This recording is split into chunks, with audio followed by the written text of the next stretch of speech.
These men out here done lost their minds. How are you gonna tell somebody, you fine, let me get your Instagram, I'm gonna talk to you, da da da. And I say, okay, buy me a hot dog from the corner lady. He gonna say, you wildin'.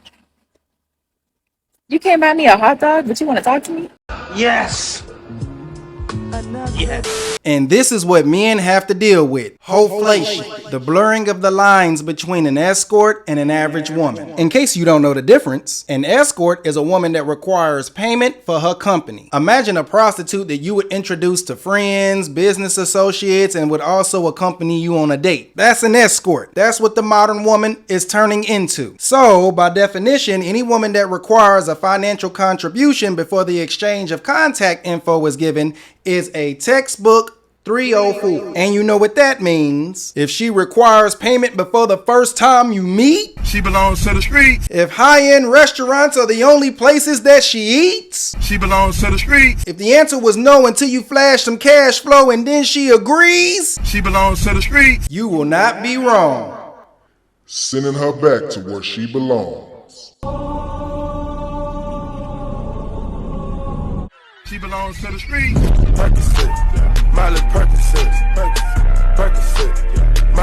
What's the most challenging thing about dating at 29 in Miami? When you have nothing to offer, You or the man? a man. Okay. I feel like men these days, like you have to like pretty much ask them what's their favorite lip gloss because they just want princess treatment. What gives you that idea? They just want you to like chase after them. They want you to like be the one to initiate conversations. There's like no like real men anymore. Should a man not be chased and admired? No, they should be chasing. Is there a difference between pursuing and chasing though? It's like the same thing. Yeah, they're like the same thing. So how do you show a man that you value him if he's always chasing you? If I actually want him, then I will make the time for him and give him attention. But if he's not giving me that initial attention, then I'm good. Let's say I wanted to take you on a first date. Would Chipotle and a walk in the park be fine? No, Why not? I have to go inside. What would you prefer? We have friends waiting. But wait, there's more. Would you date a guy that makes $75K a year? That's so cute. No. With inflation in this economy, I absolutely could not. I don't think that he could afford our groceries. Or a damn boob job because your chest is flatter than buttered toast in a competitive limbo contest with vegan pancakes. And I'm buying organic, and obviously I'm buying all like grass-fed, grass-finished beef, no seed oils. So no, we couldn't afford that at Whole Foods. No. No Whole Foods for this guy. No Whole Foods. We're back at like Publix, like the sale section. Like Walmart groceries. Walmart groceries, yeah. Anyone find it funny that women in a $12 dress from Shein is probably more broke than a paraplegic bum? And they got standards higher than potheads on an airplane? Over there older than T-Rex's grandma. Their personality is about as present as last year's Christmas. And titties is flatter than a Chinese twerk team. But they want you to have a 666. Why? Because they evil. The modern day Jezebel requires you to have 6 figures, be 6 feet, and have a 6-pack, but couldn't point out 6 countries on a blank map. Gone are the days of just getting to know each other. Gone are the days of just going for a nice walk in the park and having a nice conversation. Due to Wholeflation, 4s, 5s, and 6s got the same standards as 8s, 9s, and 10s. And let me tell you how this uniquely impacts the dating life of all black men. See, the Latino man, he still gets respect in his community. He's still the leader of his house. He can be short, broke, not all that attractive, but come with a good personality, and he'll get a Latina wife. The Asian man may not get the same level of respect, but he's still the leader of that house. He can be short, not all that attractive, but work with his community to set up a business in the black community to sell black women that fake ass hair.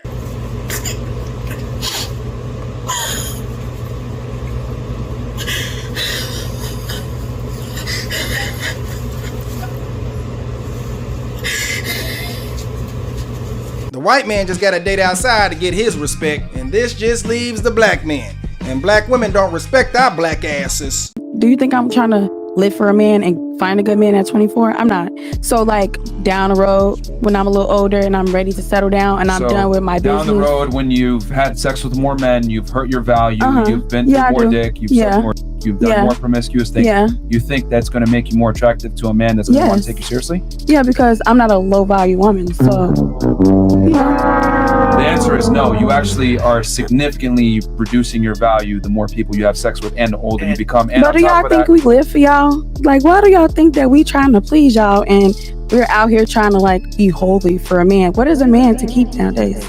Now you see what we have to deal with. Now you see why so many black men are not dating black women. This actually should put us at a disadvantage because statistically most people date within their own race. So faced with Wholeflation, the lack of community support and gender quotas, black men tend to compensate by over smashing and overachieving. If a black man manages to meet or exceed the standards, what we enable is the underdog effect, which will cause a ripple effect on other races of men because what black men are doing is raising women's tolerance to their hedonic treadmill, which makes the statement, once you go black, you don't go back, even more true than it used to be. But don't get it twisted. They'll go back and lie. You'll never know who the hell her ex was. She don't want you to know who her ex was because if you knew, you'd leave. She don't want you to know that she had every whole stretch. She was sharing and not caring and kissing girls in the kitty. She also done swallowed about 13 milk cartons of grade A FDA approved black baby yogurt. You would think she was Pentecostal the way she was on her knees worshiping baby Africa speaking in tongues. Shakala home, shakala hey ha, shakala. So when she finally does find herself back on the market, she's left with this perpetual unfulfillment. And what's really bad is black men can do this with fat chicks. You seen them black dudes with those Gru-boos? I call them Gru-boos because they shaped like that bad guy from Despicable Me, Gru. And that's his boo. They get with these Gru-boos and they treat them like baddies. One dude will have two Gru-boos and then the Gru-boos will find out about each other. Then the two Gru-boos will leave dude. Now you got two Gru-boos out here acting like they do don't smell like boo-boo. So when you come across a Gru-boo who feels like she's too cool for tacos and Hulu, just blame that black dude because he's who screwed that Gru-boo, causing her to act foo-foo with a whole-flated mind with her new dude. Now you know who to give gratitude for why the baddie ain't having you. When the fatty gets the same treatment as the baddie dude, that explains this modern day attitude. Yes, I'm blaming the black dude. We the common denominator of this equation. Cause you done seen our black asses with fat bitches all across the nation.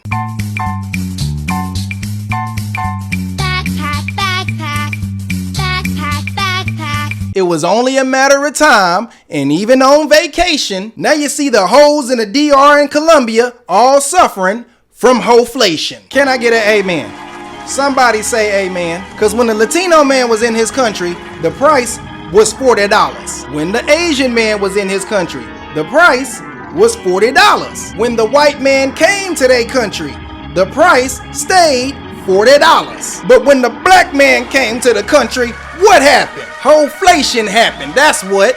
Can I get an amen? All jokes aside, we got everyone to blame for Wholeflation, not just the black man. We got simps, OnlyFans subscribers, men tricking on dates, scarcity mindset, dating apps, Instagram, Drake, people like Destiny, Adam22, and level 99 F-boys like Derek Jackson. Yachts are strictly for wealthy people. Like, you must be wealthy if you are purchasing a yacht. The same thing goes for a single mother. If I see a man step up into a child's life that's not his, you know what I mean? Despite the generalizations, despite the stereotypes that come along with dating a single mother, you know, with all the things that come along with her schedule, everything they have to come with, everything they have to be to be a provider and to be a leader of that household, the safe assumption is that that's a grown-ass man. Little boys ain't cut out for that job.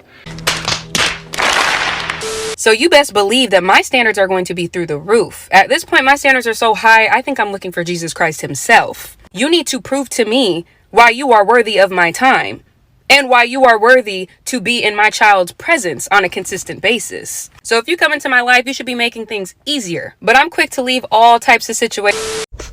There is nothing more icky than watching a guy walk out of Starbucks with a Frappuccino in his hand. Like, sipping on his green straw. Oh my gosh. Order a black Americano like a man. I just watched 3 guys. They're all friends. They all went in to Starbucks and they all walked out with like a vanilla bean frappuccino with extra whipped cream. Like I don't know why it's so funny. Like, not trying to shame anyone. Like, order what you want. I don't care. But it's an ick for me personally. That's like too much. Can I see your phone? Sure. So I can go through it? Sure.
It's unhealthy, yeah. I was doing something recently where I was just talking about how current dating is just practicing for divorce. We have very little kind of ethics and cultures that create a long-lasting marriage, and we're teaching people exactly how to get divorced, how to have short-term connections, how to move on quickly, how to break up and then start again. Environment and a culture where we have perfect candidates for divorce, unfortunately.